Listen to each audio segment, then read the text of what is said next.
Welcome to Mrs. Nightmare. Thank you for joining me for story time. Today I have a story for you about the dangers of getting involved with things that we don't understand. So sit back and relax and enjoy this terrifying tale. My roommate is into some weird fairy stuff, and these aren't cute little human dragonflies with flower petals for clothes and sweet smiles.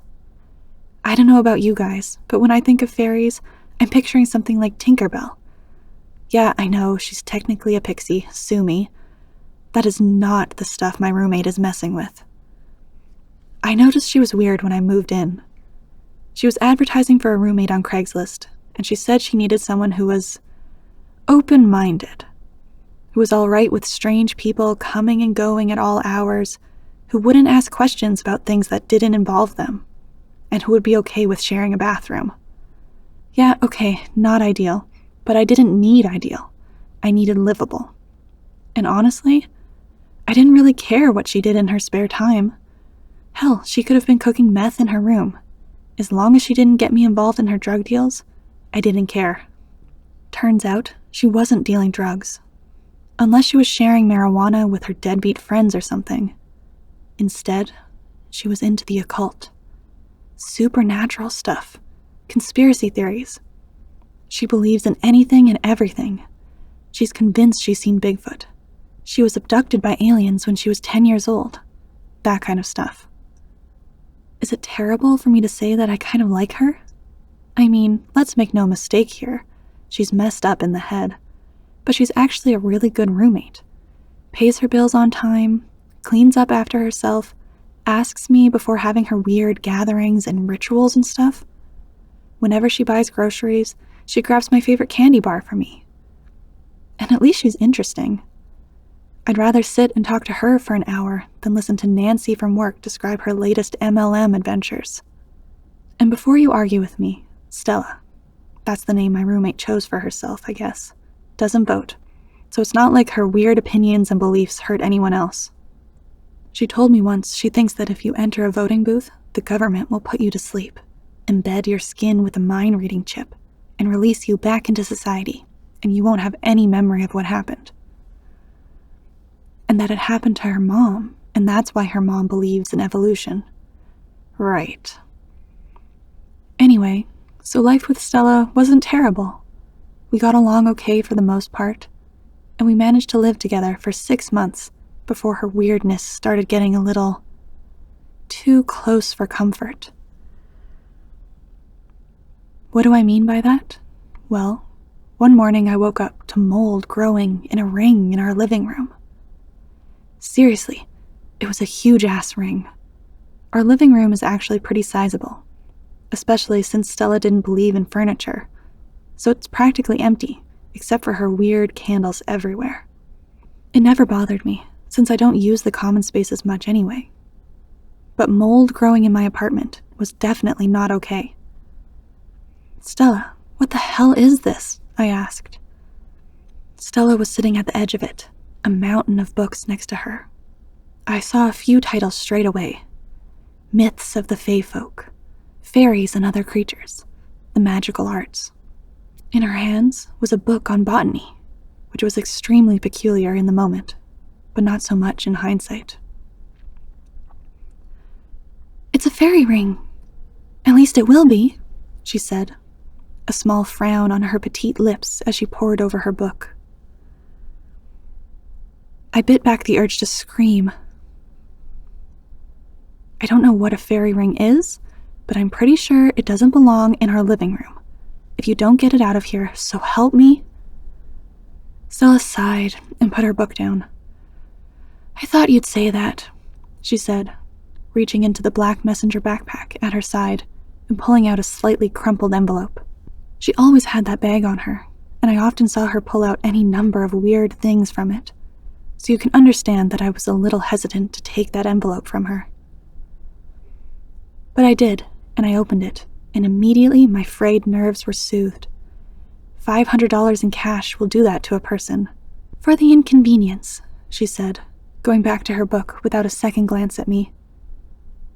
And if we get in trouble with the landlord, I'll pay for the damages. I knew our landlord wouldn't bother coming around and checking. He didn't care what anyone did in those apartments anyway, so I was more than happy to let it slide, as long as that stuff didn't start growing in my room. I did wonder where she got all that money, though. Stella was never short on cash, even though she didn't have a job. At least not that I could tell. Oh well, never look a gift horse in the mouth. I shrugged my shoulders and let it go. That night, before I went to bed, I Googled fairy rings.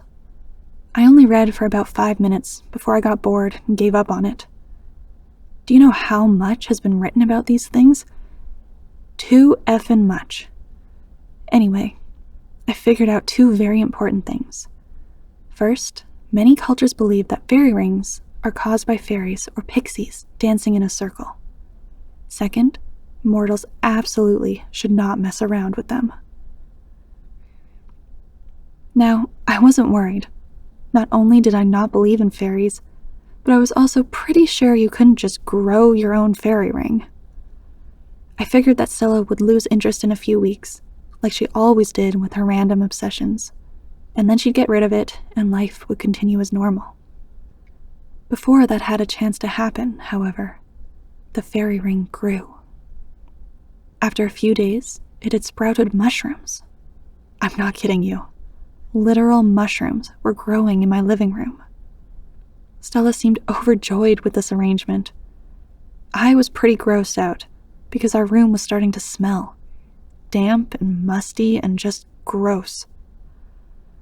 I really wanted to yank up that carpet and scrub all that nasty crap away, but I focused on the $500 I was getting for being cooperative and tried to will away my annoyance.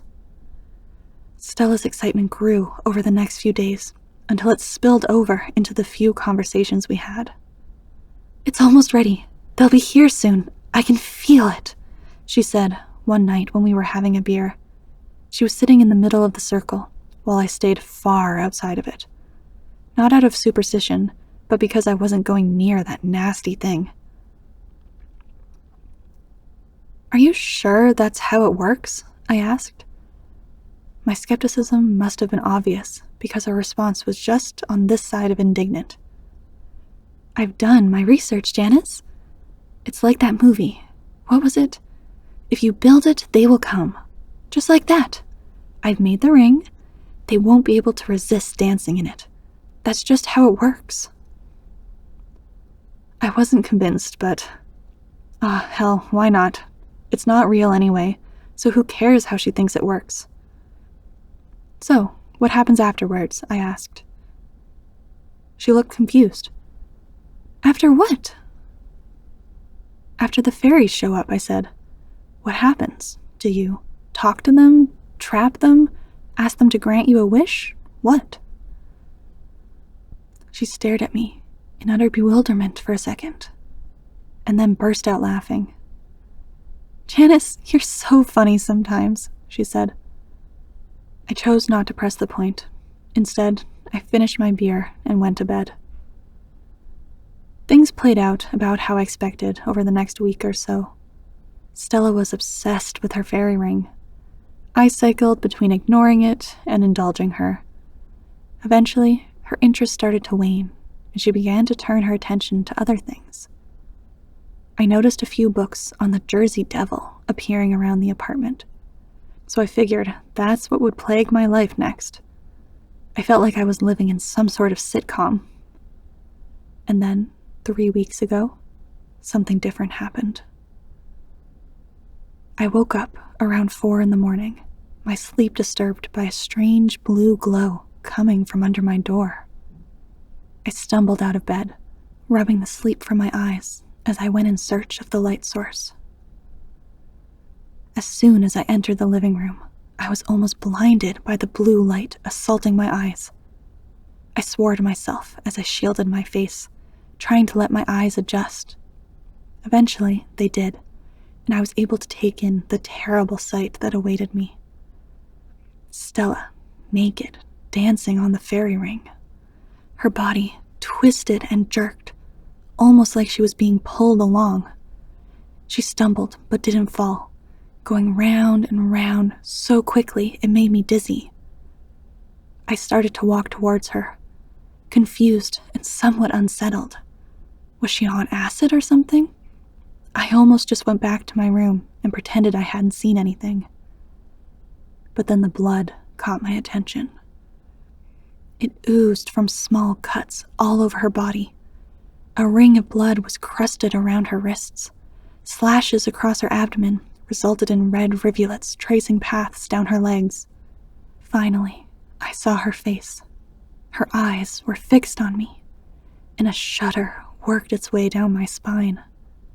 Her face was twisted in agony, her mouth a grimace, her eyes red with tears. Snot was running out of her nose. She was heaving for breath, and I was sure, so sure I saw her scream. Except there was no sound. Nothing at all. I couldn't hear the sound of cars passing by on the road outside, the sound of her feet on the carpet, the sound of her breathing. It was like I was trapped in a vacuum. But then again, I didn't really need to hear what she was screaming. I could read it on her lips, like the words had been printed there. Help me, help me, help me, help me, help me. My body responded to her silent plea, and I lunged at her, hand outstretched, intent on wrenching her from the circle. And just then, she disappeared. I tripped and fell to my knees, just outside the ring of glowing blue mushrooms that dotted the floor. Slowly, before my eyes, the glow faded to nothing until I was alone in the dark. Just me, the silence, and the knowledge that Stella was not coming back. I called the police, of course. That's what you do, right? I've never been in a situation quite like that before. I knew I couldn't tell them what I saw, so I just told them that when I woke up, she was gone, and that was rare for her, that I was worried something had happened. They declared her missing. I steered clear of the living room. I wanted to get out of there as fast as humanly possible, so I booked a hotel room until I managed to find another place. I didn't care one bit about breaking the lease or forfeiting the security deposit on the apartment. I just wanted out. I got a place pretty quickly, a real dump of a studio apartment, but it's affordable, and built up my courage to go back to her apartment to pack up my few things and go. No matter how long I live, I'll never forget this. When I opened the door, she was there, lying there, in the middle of the fairy ring. The cuts had deepened into permanent grooves in her body. She was thinner than before, as though someone had sucked the flesh out of her, tightened the skin until it was tough and leathery. In fact, she almost looked like she'd been mummified. Her eyes were gone, her teeth were gone, her mouth was still gaping open, still screaming for someone, me, to help her. And as I stared at the body, I swear I heard a faint giggle coming from somewhere in the apartment. I think I'm done with roommates for a while.